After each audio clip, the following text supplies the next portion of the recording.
Welcome to the Fundraising Leadership Podcast, where we engage in lively and thoughtful conversations with professionals in the nonprofit world. My name is David Landjuli, and I'm here with my good friend and business partner and fundraising leadership intrepid warrior, Margaret Katz-Kahn. Hi, Margaret. Hey, David.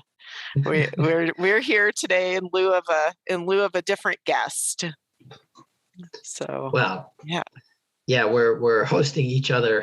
That's right. We're just gonna have a conversation. We're gonna have a conversation. But you did write something on the fundraising leadership blog about an experience that you had this year of metaphorical surfing. So why don't you say something about that for our audience? Yeah. So David, I went on a trip in February, and it was like a big trip, and it was especially a big trip kind of, after a couple of years of COVID and having travel be primarily about trying to see family and things like that. And this was a big special sort of bucket list trip, and I was really excited about it. And as I describe in the blog, like a lot of things went sort of awry on the trip, and it ended up being a very, very different experience from the one that I thought that I was signing up for. And I didn't just want to tell the story of the trip, but rather to just notice, like, when everything kind of went sideways on this trip, like I couldn't even muster surprise, because it just feels like how things are right now. It just feels like, well, this is kind of what's in the space, that we think we're signing up for something, and like, not so much. Well, yeah, I like the 30,000 foot view of it, but in reality, this was a once in a lifetime opportunity for you to go to a very special place in the South Pacific, something that was on your bucket list, which you mentioned in the article. And so I think that many of us in the audience have had this experience of the rug being pulled out from under us. And so why don't you share a little bit about how that rug almost got pulled out from under you before you even started on your trip, and then what happened, and then how you dealt with it? Yeah, absolutely. I had been invited by a friend who has a spot on a cruise ship, and it was going on an expedition around French Polynesia. So, who wouldn't have said, right? Like, I was like, oh yeah, I'm so a big yes to that. And I think you said in the blog, like, you were already like seeing yes. how many miles you had to be able to get there. Right? Yes. You're like, of course, you said yes. I did. I mean, I didn't even have to think about that one. Like, oh my gosh, yes, yes, yes, yes. So about a week before I was supposed to leave, my girlfriend who I was, visiting, tested positive for COVID. And even though she didn't have any symptoms and had no idea exactly where she had gotten it, the protocol of the ship was that she needed to quarantine for 10 days, which meant that I didn't have anywhere to stay on the ship, since our plan had been to share. And so then I thought, oh, I guess I'm not going. And then, because that was how this trip worked, she found another place for me to crash while she was finishing out her quarantine. And so then I was going again. So that was kind of how that's what started us off. And COVID played a big role still. It feels sort of both like that's ebbed in our worlds for this moment, but on this trip it was still a crest, not a valley, in terms of its impact. And then, so you were in quarantine jail. Yes, I had to spend 3 days in my own quarantine when I got there, which is again the protocol, but I had 2 weeks set aside. So I thought I can do that, because then I'll still have 11 days of adventure. And I did. I got a few days. I got 4 or 5 days of an actual trip, with one spectacular snorkeling day and a couple of hikes, one of which was really on my peak experience list. We hiked up to a waterfall and we got to jump in the pool under the waterfall. I felt like I was on a movie set. It was so beautiful, so breathtaking, and just one of those moments where you've said yes to something and it was such a good choice to say yes, and I felt so alive. And as I write in the blog, though, at that same time that I was enjoying the waterfall, we learned after that somebody had had a fatal accident involving one of the small Zodiac boats that they used to ferry us from the big ship to the shore. So I want And to pause the story here for a moment and notice there is a leadership context to be named here, which is that it's not quite in the land of a quest, but it's more like honoring your value around adventure and friendship. There's a lot of, we're on a leadership and a fundraising leadership podcast. And so I just want to name that leaders, even though we are going through a pandemic,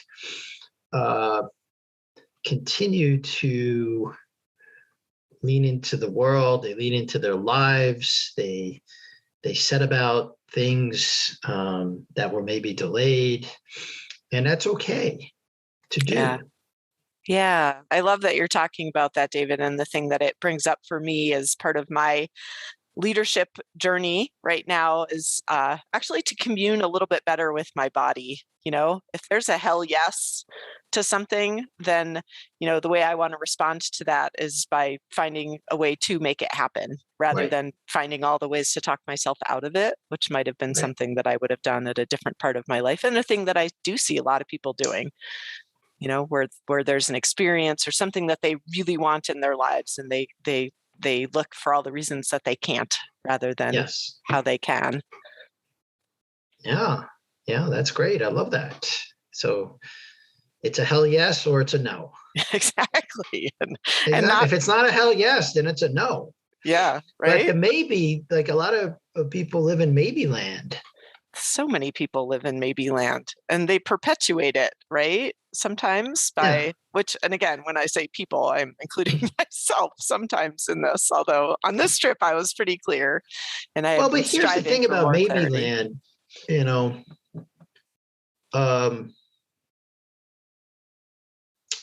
a lot of lost opportunities happen in maybe land. When you're in maybe land, like the arrow of time keeps marching on. Yeah. And there may, and you and I, before we got on the podcast today, we were talking about, the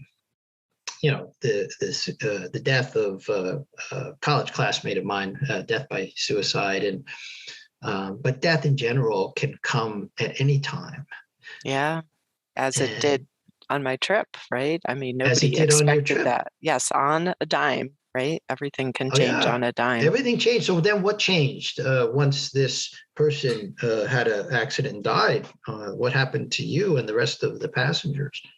Yeah, in sort of another leadership construct where we talk about space, there was this collective thing that happened. Many, many people on the ship knew this person, quite well, and he was very beloved. And so I think there was grief and there was a lot of shock. It was such a freak, rogue, bizarre accident, involving a motor that went out and a wave that came from nowhere, and it just a constellation of weird events that got put together. But yeah, everybody got very sort of demoralized and shocky and whispery, and it was as we, there was darkness and grief and shock. Not only that, in the space.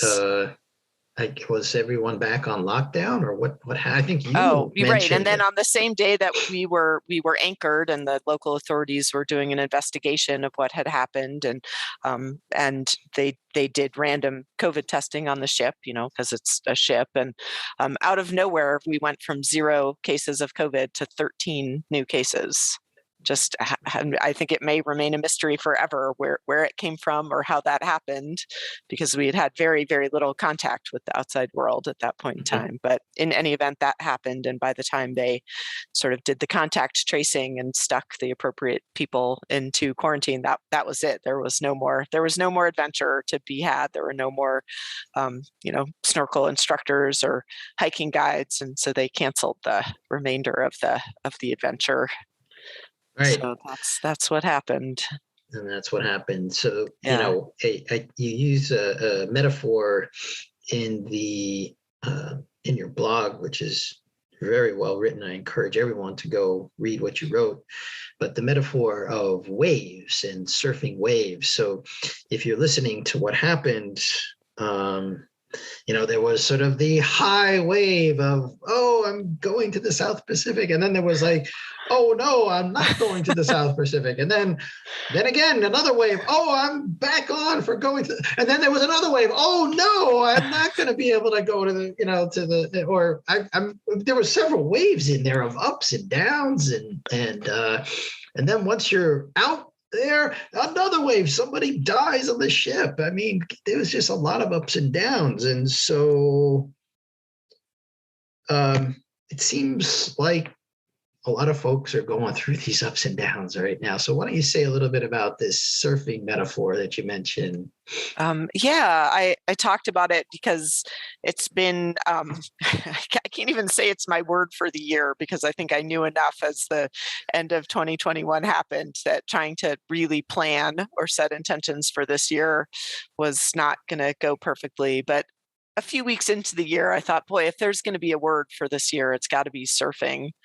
It's got to be this kind of flexibility and openness we have to what is, without trying to control or plan or it's just been a year where everything that I've signed up for, not just me, I mean, like you, David, I talk to a lot of people in the course of a given week and get a pretty good glimpse into people's lives from coaching and friendships and family and things like that. And nothing seems to be going as expected. And so the idea of surfing is, it's like, and I don't surf, which I said in the article because I'm really averse to getting water up my nose. But I've watched enough that I can sort of feel in my body that, it's the changing your weight, it's shifting, not only when you're sort of on the board doing things, but it's the acceptance, like, oop, I missed that wave, or this wave clobbered me, just it's the being with what is and trying not to let it completely derail us.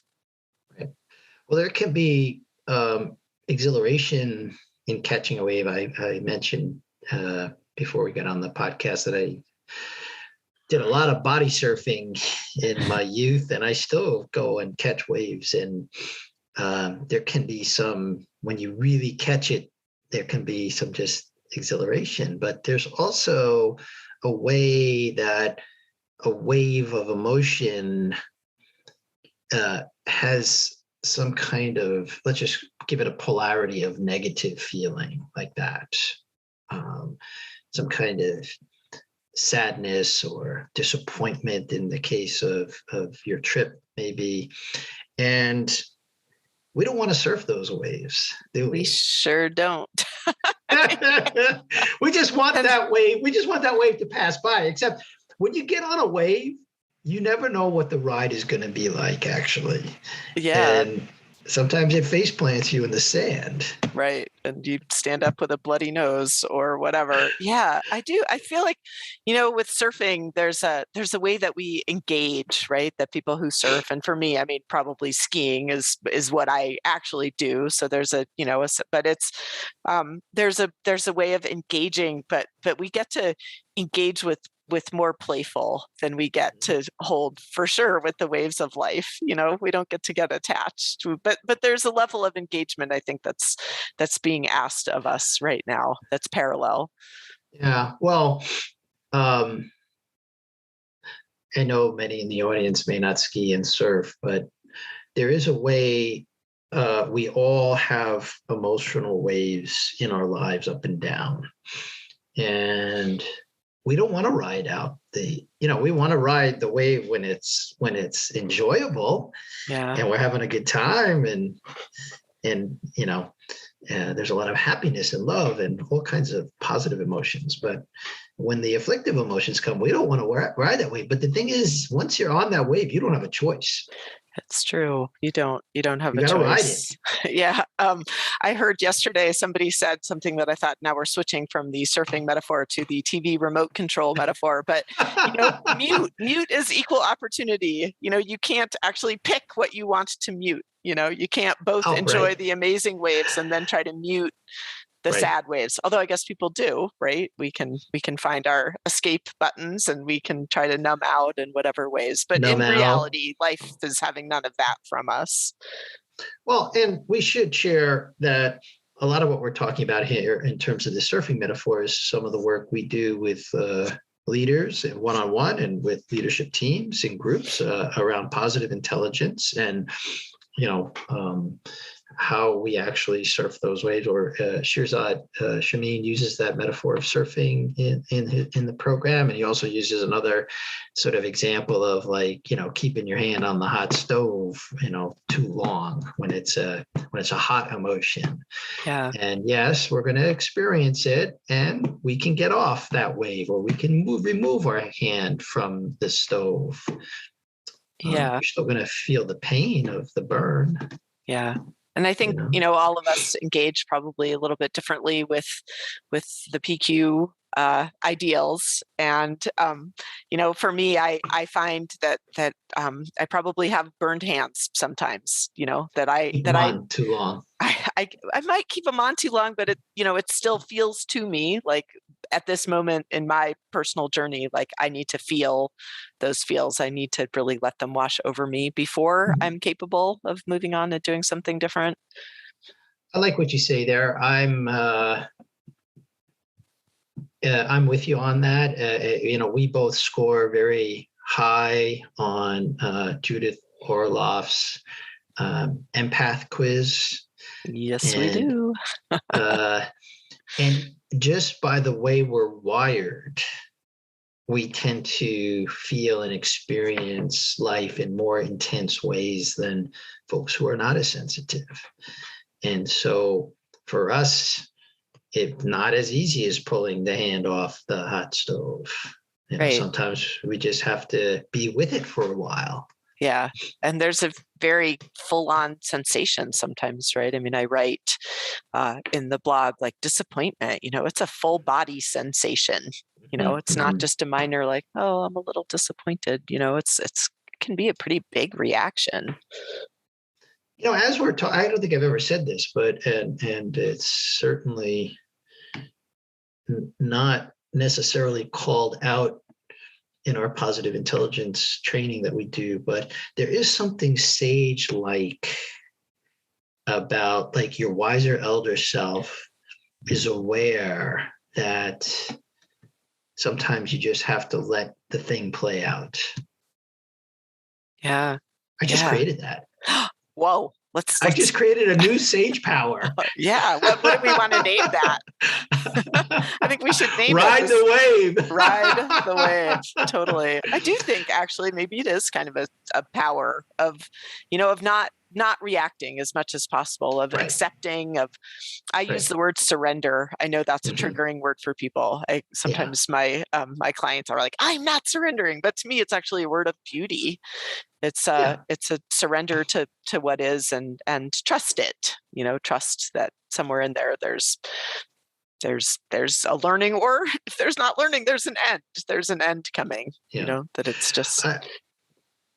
I will share that some of these, there are things that happen in our lives that have tremendous impact. Like I'm working with a client right now who had somewhat of a traumatic experience in his life, and it was around work. I'm not going to share too much more than that, but and it's taken like the full length of the 7-week PQ program for him to process that. Yeah. Yeah, I think some of us too, there's, until a few years ago, I didn't do a great job with feeling my feels, and so I did a pretty good job finding ways to numb out and make things okay. I probably had a little bit Stuff it more down. relentless cheer, damn it, Oh, than right. certainly than I do now. And now I can't tolerate that super well. But my point is, I think sometimes when we have practiced for a long time not feeling things, there's a big giant pendulum swing where we feel things really intensely until we can calibrate into a place that feels more tolerable. Have you ever noticed that? I uh, am with you in that for many, many, many years. I just, I had no emotional vocabulary at all. Yeah. I couldn't even have this conversation that we're having now. I Yeah. wouldn't even know what this conversation was about. Yeah. There might be many in the audience who are just like, what are they talking about? Yeah, that's true. They might. Well, here's a concrete example. For a lot of my life, I didn't like to be angry. Like that wasn't who Right. I in my most cerebral place. Like I wanted to be more zen and more calm and more chill, and I wanted to be more likable, honestly. And I didn't think that that losing my temper would make me that. And so when I finally began to fracture there and get angry, I remember at one point I just kind of lost it with he's an adult. I was not yelling at a small child, but my son. And at one moment I looked and, and he goes, you're terrifying. Like, what's going on with you?